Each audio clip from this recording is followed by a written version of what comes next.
Samantala, pinagdiriwang ngayong araw ang International Women's Day gaya nga po ng ating ibinalita na sa isang programa sa Quezon City. Binigyan diin ang kahalagahan ng kontribusyon ng kababaihan sa ating lipunan at may ulat on the spot si Trisha Zafra. Trisha. Maris, nananatili pa rin daw hamon sa mga kababaihan ang mas malawak na representasyon sa mga leadership position, mapagobyerno man o pribadong sektor. Sa pag-indak, idinaan ng mga nakiisa sa Women's Day sa Quezon City Memorial Circle ang kanilang mensahe sa pagdiriwang ngayong taon. Mapa ate, nanay, lola o kabataan man, hataw!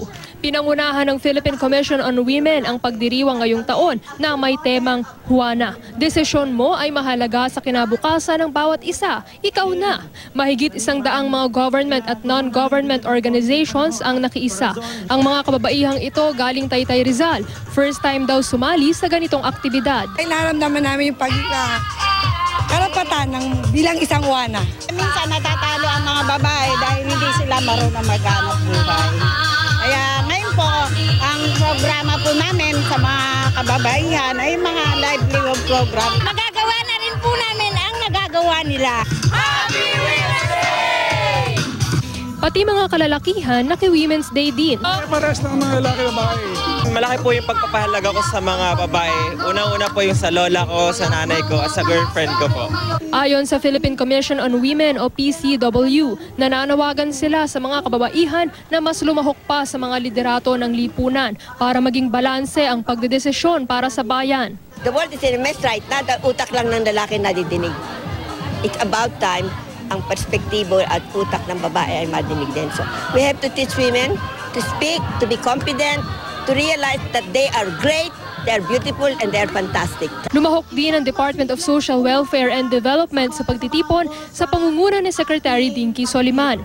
Ayon sa kanya, hindi pa raw naaabot ng Pilipinas ang pagkakaroon ng mga babae sa 50% ng mga posisyon sa liderato ng gobyerno. Mahalaga na ang babae ay magkaroon ng pagkakataon na magkaroon ng sarili niyang oras at magkaroon ng sarili niyang panahon na magawa ang kanyang ninanais bilang tao. At kung minsan, lalong-lalo na ang ating mga mahihirap na kababayan na babae, baon talaga siya sa trabaho sa bahay at siguraduhin may pagkain sa lamesa. Maris, isa lamang yan sa maraming aktibidad na nakalinya ngayong buong buwan ng Marso, ang Women's Month, at hinihikayat ng mga otoridad ang ating mga kababaihan na maging mas aktibo at lumahok sa mga aktibidad na ito. Maris. Trisha, more than ever ngayon talaga natin nararamdaman itong talagang empowered ang mga kababaihan. Pero sa kabila nito, marami pa ring problema, marami pa rin daw mga balakid, marami pa ring mga challenges na kailangang harapin. At sa tingin ng ilang mga kababaihan, gaya ng inyong ibinalita, ay hindi pa sapat. Ano yung mga immediate solutions na nakikita nila para talagang marating natin yung equality sa pagitan ng mga kababaihan at ng mga kalalakihan? Trisha, sa ating lipunan.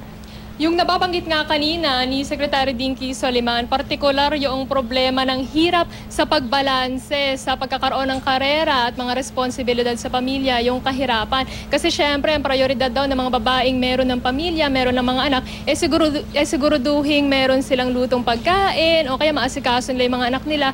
Malimit, wala raw silang oras para sa kanilang mga sarili, para i-pursue nila yung kanilang mga personal dreams, halimbawa, o kaya makihilahok pa sa mga community activities. Ang nakikitang solusyon ng ating mga otoridad para tugunan yan ay hikayatin pa yung ating mga kababaihan at gawing mas bukas yung ating mga institution sa kanila. Yan nga yung kanilang panawagan, no? Yung mga barangay natin o kaya mga social services office natin, maging bukas sa mga kababaihan, no? Lalo na sa kanilang mga ideya, sa kanilang mga suhestyon. At isinusulong din ngayon yung pagkakaroon ng maraming livelihood programs kasi isa ito sa mga basic na pangangailangan, hindi lang ng mga kababaihan, Maris, kundi ng bawat tao.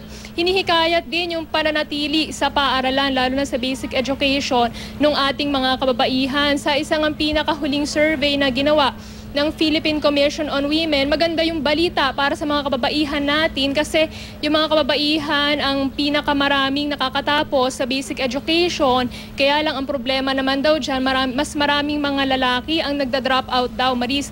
So yung mga problemang yan ang patuloy daw nilang tinutugunan hanggang sa ngayon at yun nga ang kanilang panawagan, yung ating mga kababaihan maging mas aktibo sa pakikilahok sa mga community activities natin at yung mga kalalakihan din naman, Maris.